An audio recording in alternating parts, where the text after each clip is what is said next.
Hi, this is The Rock Podcast, and I'm Denny Somack.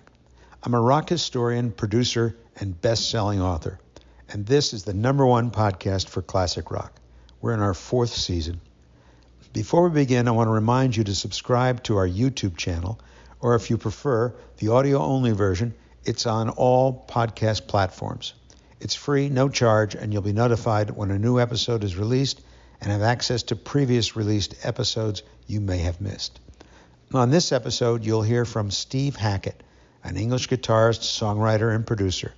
We first heard of him from his years with Genesis from 1971 to 1977. He released his first solo album while still a member of Genesis in 1975, and to date has released 30 solo albums. His latest, The Circus and the Nightwhale, came out in February of 2014, and he's been on tour with Genesis Revisited, Foxtrot at 50. We talked about how he was one of the first to introduce guitar tapping well before Van Halen, and much more. Hackett was inducted along with the other members of Genesis into the Rock and Roll Hall of Fame in 2010.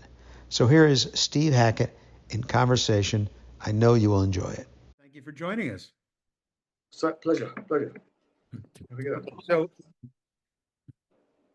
The Circus and the Nightwhale, your 30th album? 30th? Yes. How could that be? How could that be? Well, there've been a lot of albums. It's the 30th studio album. I've been involved with a lot more albums than that, either with other people or when I was with Genesis or GTR. And there's been a ton of live albums. So I don't know if you count all those. I've lost count. So there's been tons of stuff, but that's been the the full output in terms of studio stuff, solo stuff, so-called solo stuff. Well, I like the way you put those inserts in at the beginning of the album. Right. Sounds great. Yeah, it's interesting that it's kind of a soundscape at the beginning to describe what being born in 1950 was like. That was the idea. And you were born and you lived near Battersea Station?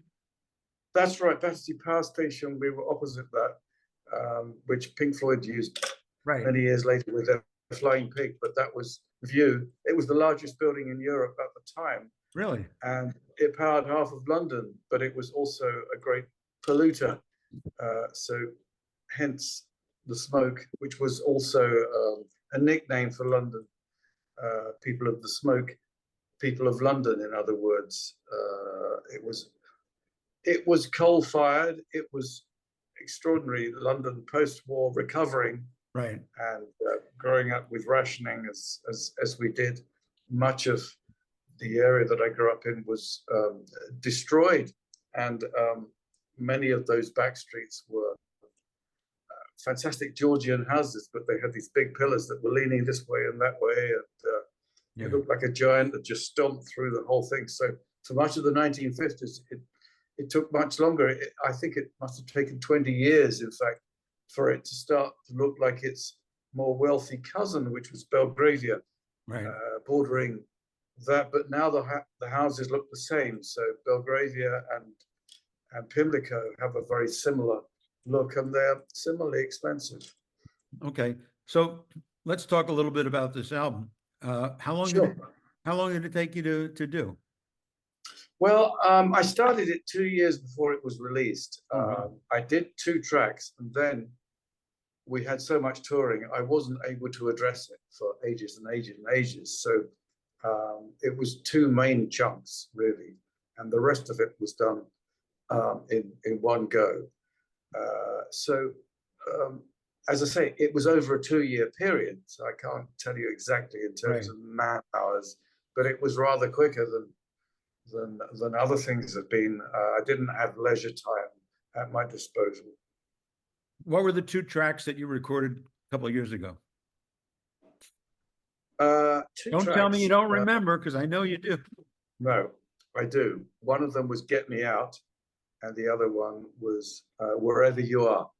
They happened a little bit later in the album, as it happens, but we wanted to do something which was chronological to allow the autobiographical thread to go through. So much of it was a commission or a self-commission in order, as I say, to paint the picture and to do the occasional video that accompanied that early stuff.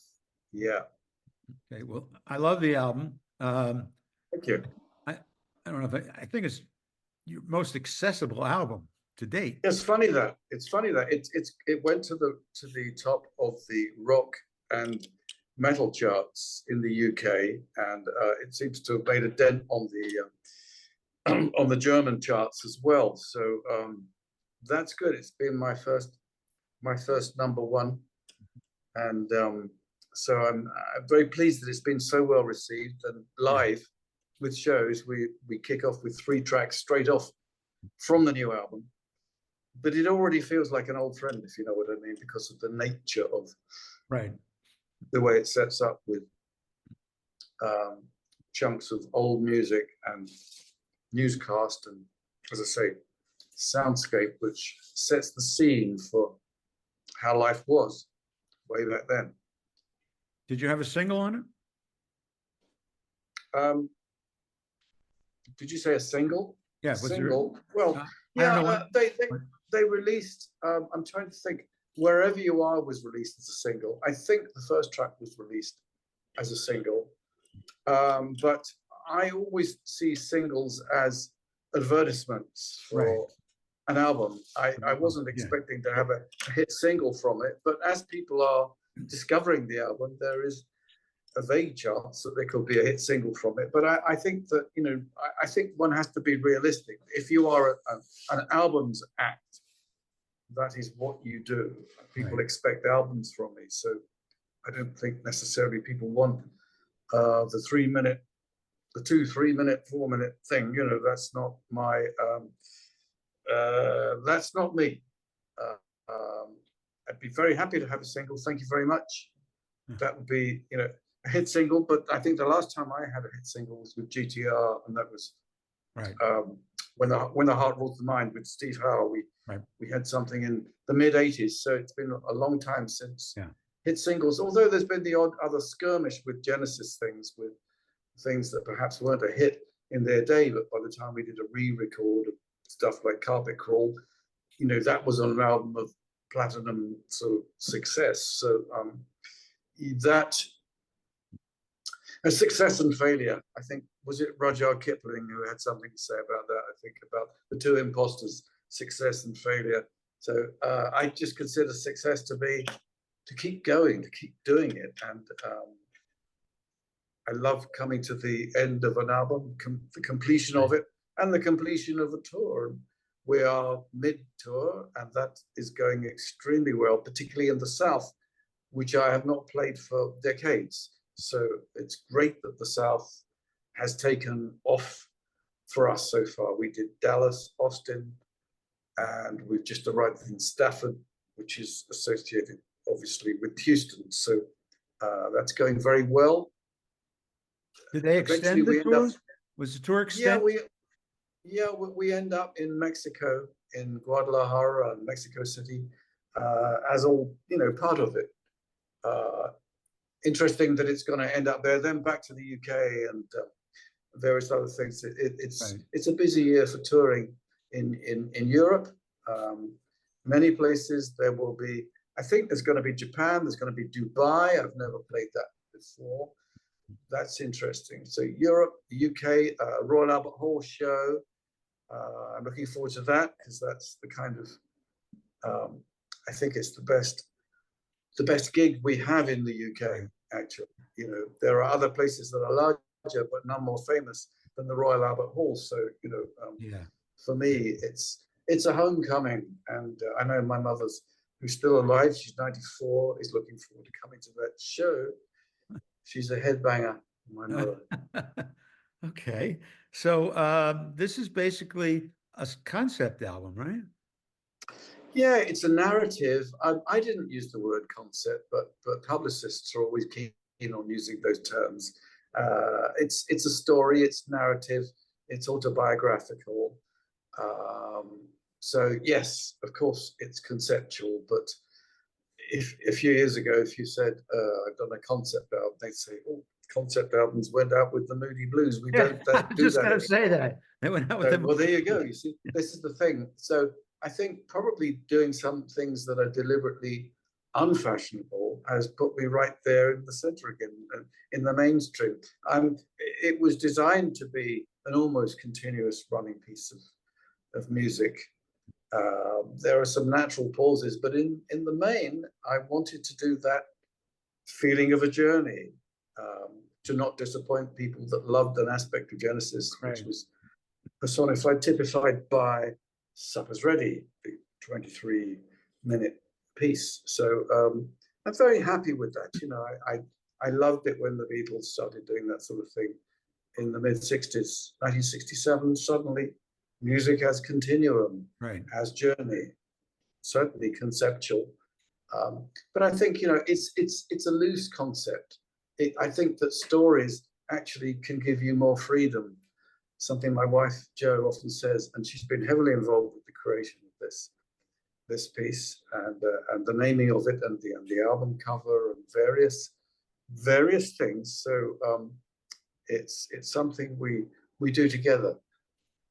We've got a band of, well, there are lots of people on the album, but you know, but the creative team is really myself, Jo, my wife, and Roger King.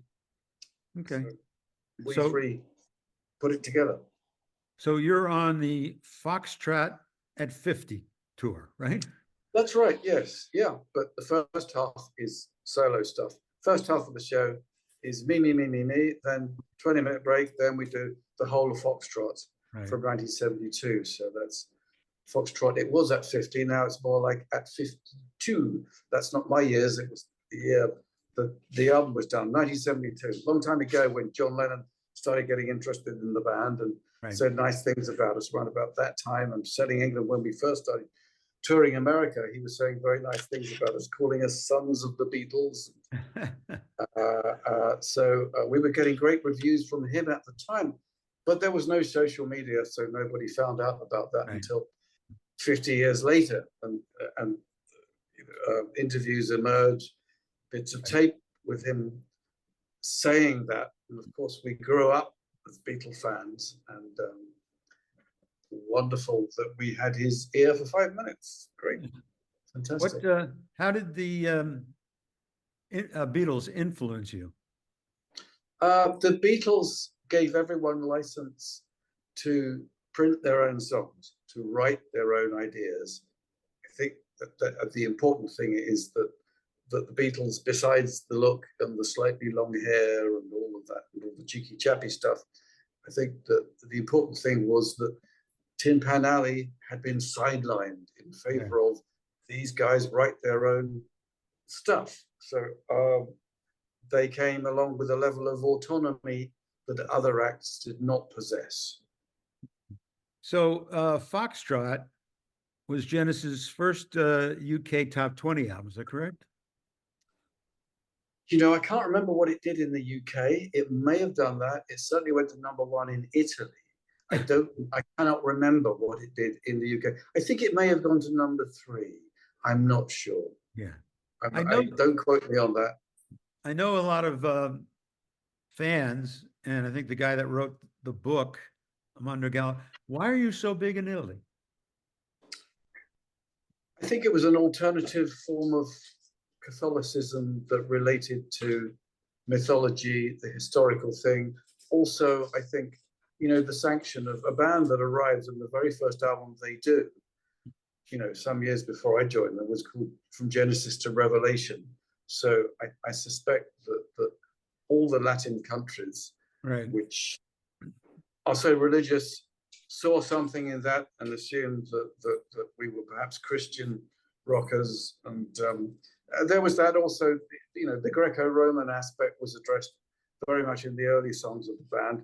Lots of stories about hermaphrodites and Father Tiresias, with references. So I think it's probably because the cloistered life that the band led when it was initially formed meant that experience was found more in books, perhaps, than in life. So Okay. You could say the Virgin soldiers who were locked up for their own good could not, with their hand on their heart, talk about their experiences with women, but their experiences in libraries, perhaps. And it was a criticism that was often aimed at Genesis. It looked like all their experiences had been looked up third hand, etc. But it gave the band a kind of maybe the literary sense, and made some of those early lyrics very poetic, less based on the mating ritual, but nonetheless weird and wonderful stories, part and parcel of what we now retrospectively call prog.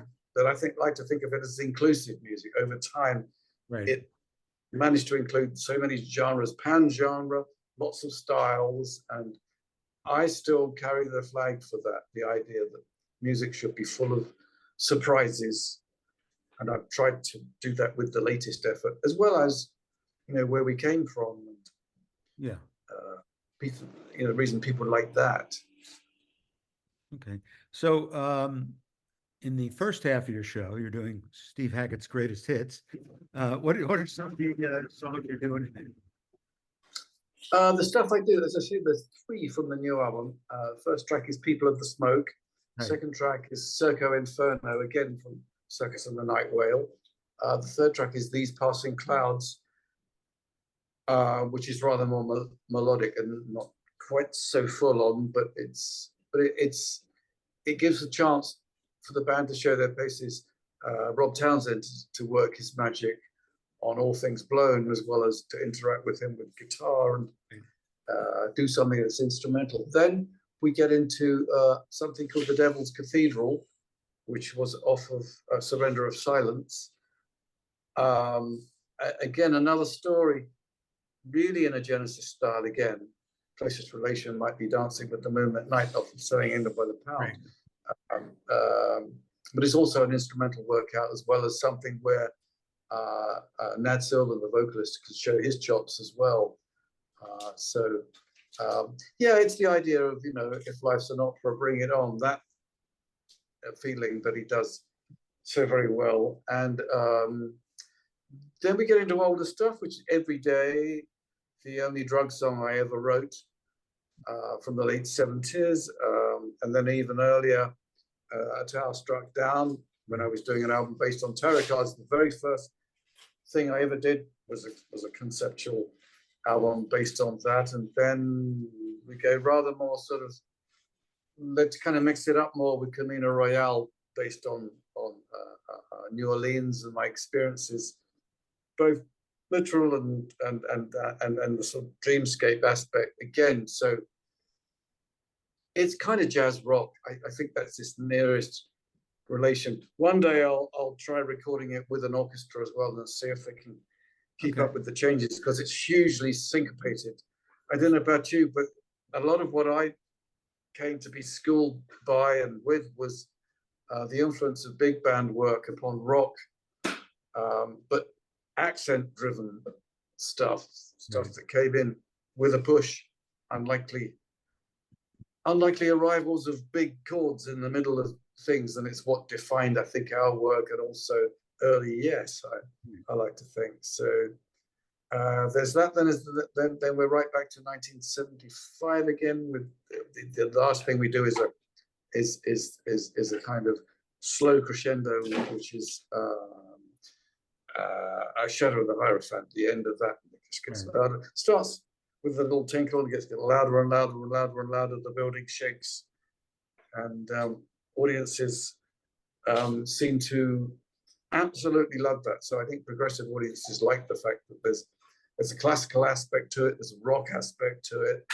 It shakes the foundations and gives heavy metal a run for its money, but driven from the ground up, perhaps. Okay. So I remember first time I saw Genesis was probably 73. And the show was starting off with Watcher of the Skies. Yes. And I was blown away, obviously. Yeah, interesting. Yeah, my band do a great version of Watcher of the Skies. I think it's probably more powerful than ever, because, we didn't have bass bins back then. Right.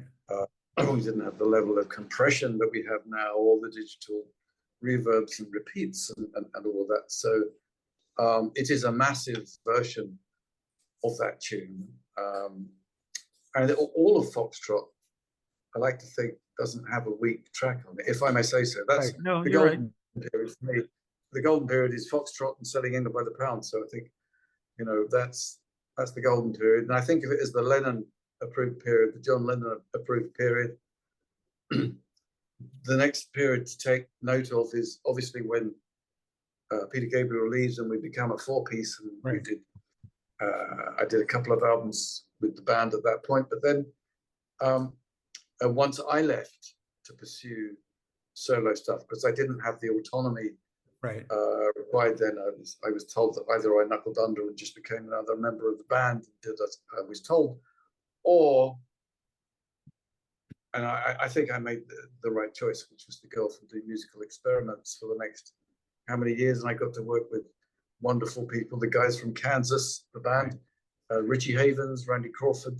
So the adventure started there. You know, world music sort of was taking a hold of me then, and I knew that I had to travel to do many of the things that were going to not just influence me, but also, you know, create a number of bands and record in a number of locales with people from all over the globe. It really started. It started then, and that still continues now. So, you know, I love working with people and instruments all around the globe, and serving it up. Sometimes as rock, other times it blurs into other genres, classical, flamenco, jazz, etc. You name it. Working with Indian musicians, with Peruvian instruments, with stuff from Armenia, from Tajikistan, from Azerbaijan, working with people at times who can't get visas because they might be considered a little bit too far Middle East. But I just think that music is a great ambassador for peace. Yeah. Do you if remember? only I could wave a magic wand. Wouldn't that be wonderful? Do you remember your first dates in America? Yes, I do. I remember playing at the Lincoln Center, which was kind of extraordinary. First dates in New York. It was kind of extraordinary. Yes, it was a WNEW benefit for Christmas concert. Yeah, that's right.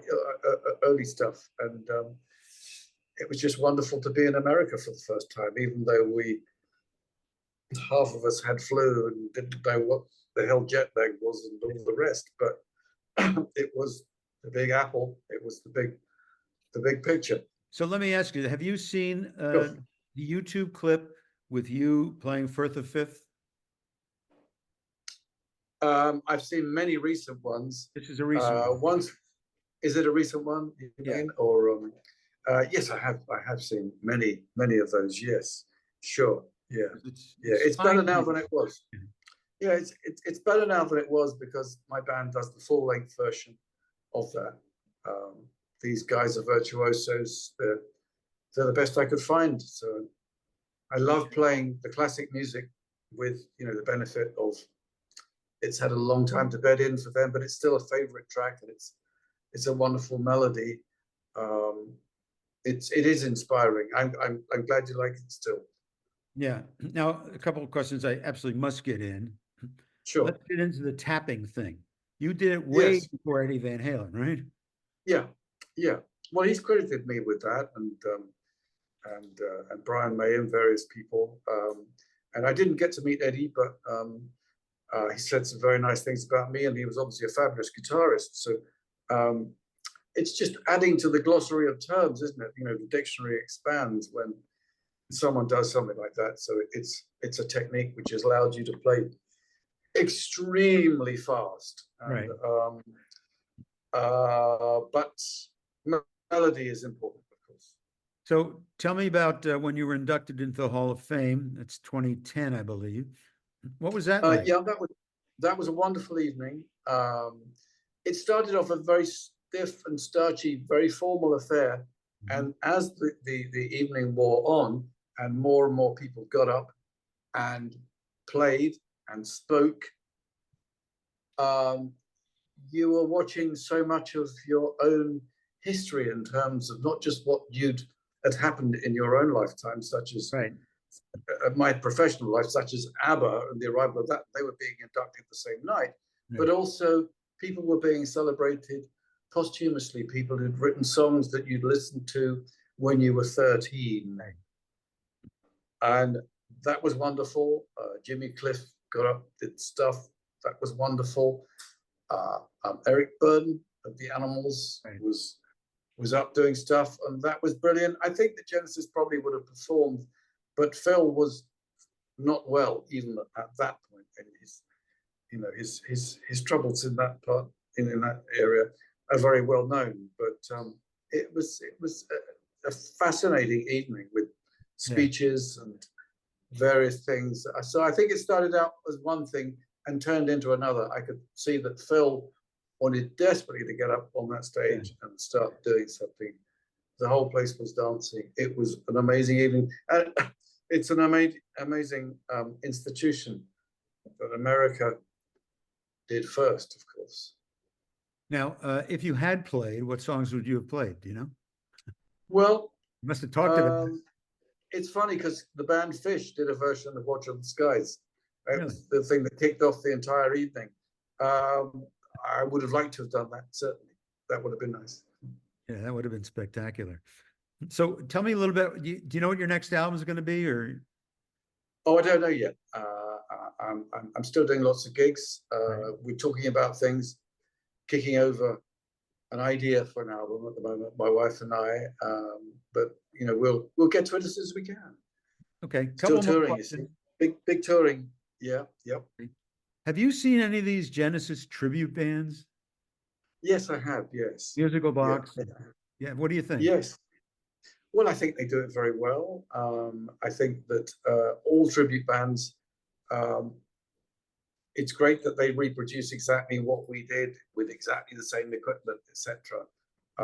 What you don't get with tribute bands is to allow something to evolve as we did as a band when we were doing it back in the day. So obviously it becomes celebrated but fossilized, whereas I like to think that when we reinterpret things, we change things around, change the instrumentation, retain the spirit of it, but to be a little bit flexible with things and update things and use equipment that frankly is more reliable than old Mellotrons.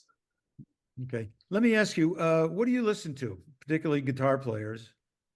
I like Joe Bonamassa a lot. I like him very much. In the old days, I used to listen, and I still do, to Andres Segovia. Still think he hasn't been equaled as a classical guitarist. Somewhere between Hendrix and Segovia, I'm somewhere between the two of them. I love nylon. I do that as well. Right. I've got a respect for rock and baroque. Okay. So what city are you in today? I'm in Stafford. So just arrived, literally. And that's near so Houston. we're near Houston. Yeah. That's us. Just came from Austin, and that was brilliant. It's wonderful to be doing it south. Amazing music city. Austin. Yes, absolutely. Yes, wonderful. Yeah.